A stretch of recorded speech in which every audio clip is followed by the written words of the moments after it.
देखिए, जो आपने सवाल किया, बिल्कुल इसका स्पष्ट और तकनीकी आधार पर उत्तर देता हूं।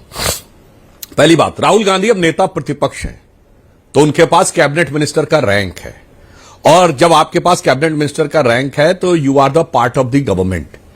तो एज पर प्रोटोकॉल आपको यह बता के जाना चाहिए। यदि आप निजी विजिट पर भी जा रहे हो तो, नहीं बताना चाहते कोई बात नहीं। अब आइए, उनके पास सिक्योरिटी है Z+ with ASL, advance security liaisoning. ये एसपीजी के बाद जस्ट नीचे होती है और Z+ से एक स्टेप ऊपर है। और मैं दर्शकों के लिए बता दूं, हमारी पार्टी में प्रधानमंत्री जी तो प्रधानमंत्री हैं, इसलिए प्रधानमंत्री के नाते उनको एसपीजी कवर मिलता है।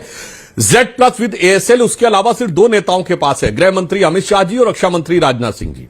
मगर कांग्रेस में प्रथम परिवार के 3 सदस्यों के पास Z+ विद ASL है। अब Z+ विद ASL का मतलब होता है एडवांस सिक्योरिटी लाइजनिंग। तो वो ये कहता है कि आपको ये बता के जाना चाहिए, क्योंकि आपकी सिक्योरिटी आपकी हर प्राइवेट विजिट पर भी होती है। सिक्योरिटी में कोई प्राइवेट और पर्सनल नहीं होता। फिर मैंने मान लिया, चलिए जो तारिक अनवर साहब कह रहे हैं, हां ये बात सही है, जैसे हम भी सांसद हैं, अगर हम प्राइवेट विजिट पे जाएंगे तो हमें किसी को बताने की जरूरत नहीं है। पर अगला प्रश्न ये उठता है अंजना जी कि सबसे ज्यादा प्राइवेट विजिट पे विदेश जाने वाला नेता कौन? राहुल गांधी जी। आइए नेक्स्ट, वो जाके बड़े बड़े फोरम्स पे भाषण देते हैं। अगला पॉइंट, भारत में क्यों नहीं उनको कोई फोरम पे बुलाता है? किसी यूनिवर्सिटी में आपने देखा कभी राहुल गांधी जी को बुलाया गया? चलिए आप कहेंगे बीजेपी को छोड़ दीजिए, कांग्रेस शासित राज्यों में बताइए कितनी यूनिवर्सिटीज में आपने देखा थिंक टैंक में राहुल गांधी जाकर भाषण दे रहे हैं? कांग्रेस का जब दौरे हुकूमत रहा और वो युवा नेता कहे जाते थे 4 से 14, कितनी यूनिवर्सिटीज में देखा? कितनी यूनिवर्सिटीज के दीक्षांत समारोह में बुलाया गया? ये विदेश में ही बुलाया जाता है। अब आइए, सबसे ज्यादा भारत विरोधी नेताओं के साथ बैठने वाला नेता कौन? राहुल गांधी जी। भाई आप प्राइवेट विजिट में जा रहे हैं तो प्राइवेट रखिए। प्राइवेट विजिट में सबसे ज्यादा पॉलिटिकल बयान देने वाला नेता कौन? राहुल गांधी। प्राइवेट विजिट में पॉलिटिकली भारत के विरोध करने वाले नेताओं से मिलने वाला कौन? राहुल गांधी। अब यह ऐलान उमर से मिलना अगर प्राइवेट है, अगर संदिग्ध भारत विरोधी शक्तियों से मिलना प्राइवेट विजिट है, तो मैं अंजना जी कहना चाहूंगा ये प्राइवेट, बहुत ये निजी, बहुत संदेहास्पद लगता है। या तो आप अगर प्राइवेट विजिट पे जा रहे हैं तो वहां पे सांसदों से क्यों मिल रहे हैं?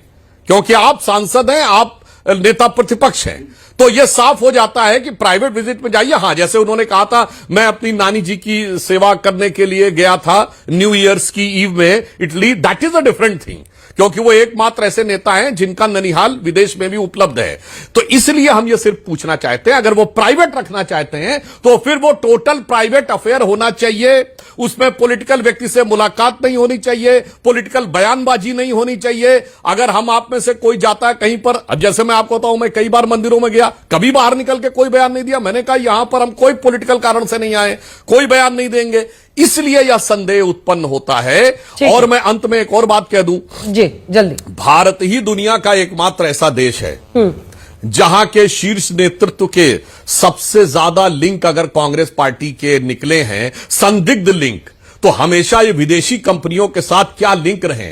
84 में यूनियन कार्बाइड वाले एंडरसन के साथ नाता, तो ओटावियो क्वाट्रोची के साथ, बोफोर्स के साथ, फिर हॉविट्जर के साथ खड़े, अगस्ता वेस्टलैंड के साथ खड़े, बीबीसी के साथ खड़े, हिंडनबर्ग के साथ खड़े, और जाने कौन कौन सी, और हर विदेशी कंपनी के बचाव में खड़े, और देश की कंपनी सरकारी हो या प्राइवेट उसके खिलाफ खड़े, LIC के खिलाफ खड़े, SBI के खिलाफ खड़े, HAL के खिलाफ खड़े, और चाहे प्राइवेट सेक्टर की कोई कंपनी हो सबके खिलाफ खड़े। तो ये सब मिलकर एक रहस्य का गहरा पर्दा बनाता है और जिसे हर भारतीय को जानने का हक है।